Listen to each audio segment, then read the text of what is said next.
First time I smoked it.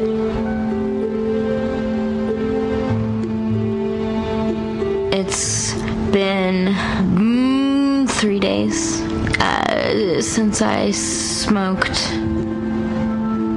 I am hoping to find something in Kansas City. I smoke to be the mother my children deserve, because they're really cool kids.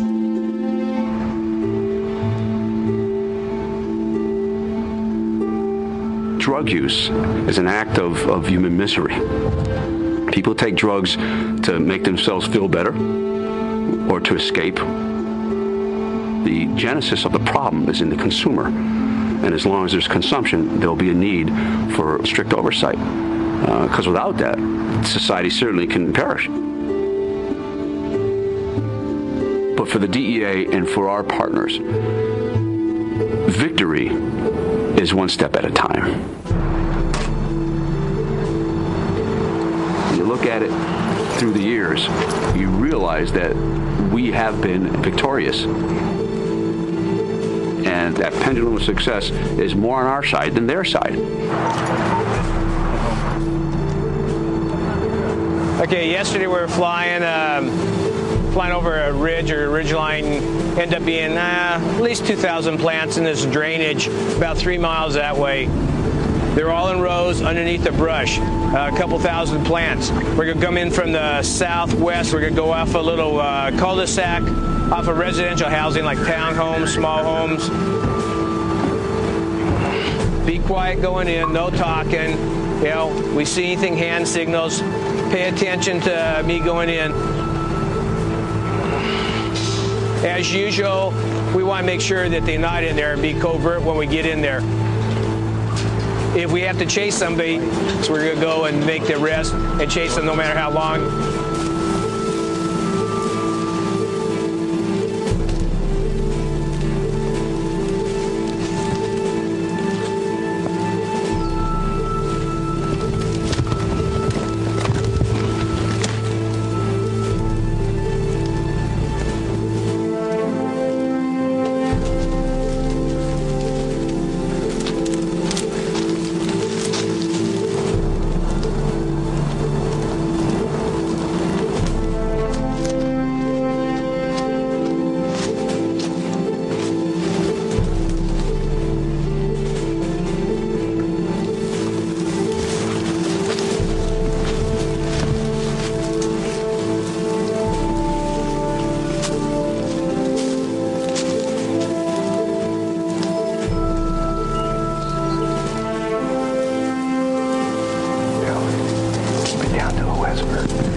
This is the very beginning of it.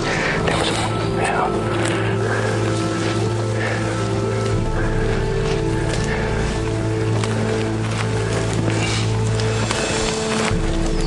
it's like 3/4 mile like this.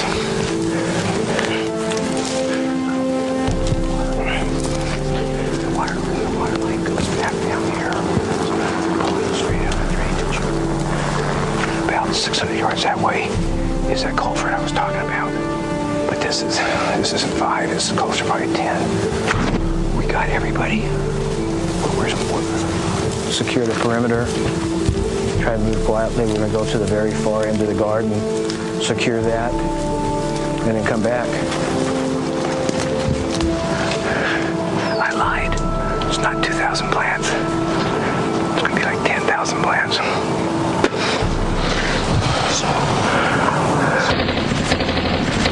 On December 16th, U.S. Armed Forces invade Panama and bring to an end the 7-year dictatorship of Manuel Antonio Noriega.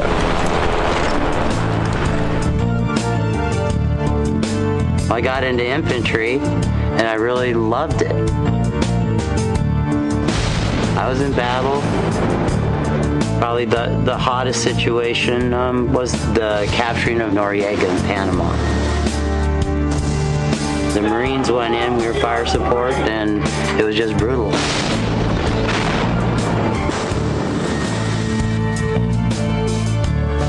9 men lost that day. It's something that you don't want to witness. It's horrible. That is part of my post-traumatic stress.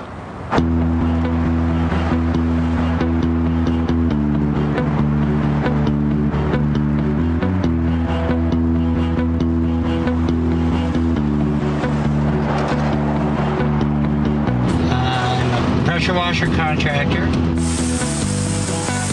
I basically wash commercial and residential and industrial buildings.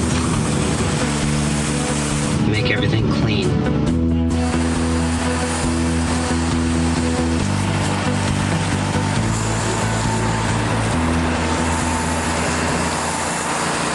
I suffered some very horrible post-traumatic stress as a child. When I was 7, I had a very traumatic incident happen to me. Me and my sister actually in a restaurant down off DeSoto Avenue in LA, California. My dad was a mob investigator for the LA County Sheriff's Department, and my mom worked as a secretary for Litton Industries. My mom and my dad had been separated partially because my father had a bad pill and alcohol problem. So we got together to kind of discuss the divorce, and also me and my sister have birthdays that are close, so we figured we'd celebrate me and my sister's birthday, and my parents would talk about the divorce, so we got together in this restaurant. When my dad got off duty, popped a bunch of pills, met us at the restaurant, an argument ensued. He stood up, no hesitation, pulled out his service revolver, stuck it right on her forehead, and that was the last anybody was to see of her head. Her head ended up all over me and my sister. The body just basically collapsed on me, and I just went empty. I was like a balloon, I deflated. My post-traumatic stress is horrible. I have had a horrible life. The saving factor was that I found pot. It saved me, saved my life. My nightmares were gone. I had no recollection of any vivid details of a lot of the horrible trauma I've suffered in my life. And it wasn't brain surgery, I knew it was the pot.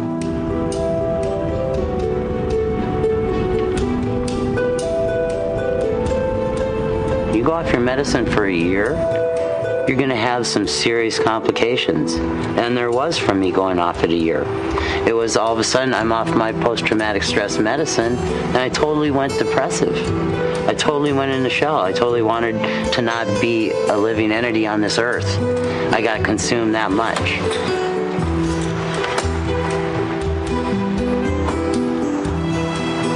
I like those choices that California gives me, that I'm able to take the medicine I want to take.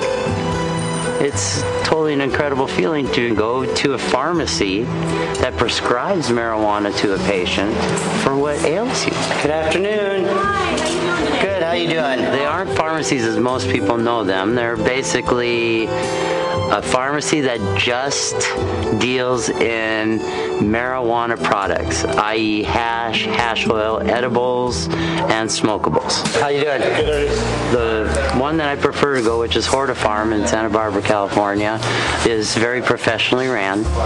It's the Starbucks of the marijuana pharmacies. You're looking for indicas, right? For your... I'd like to look for something, maybe a sativa for in the morning to get me going, a little bit of an up energy. Well, I'll tell you what, for sativas right now, what I'm using during the day to kind of stay a little bit more clear-headed is this Super Silver Haze. And that's dominant sativa? Yeah, that's a sativa dominant hybrid.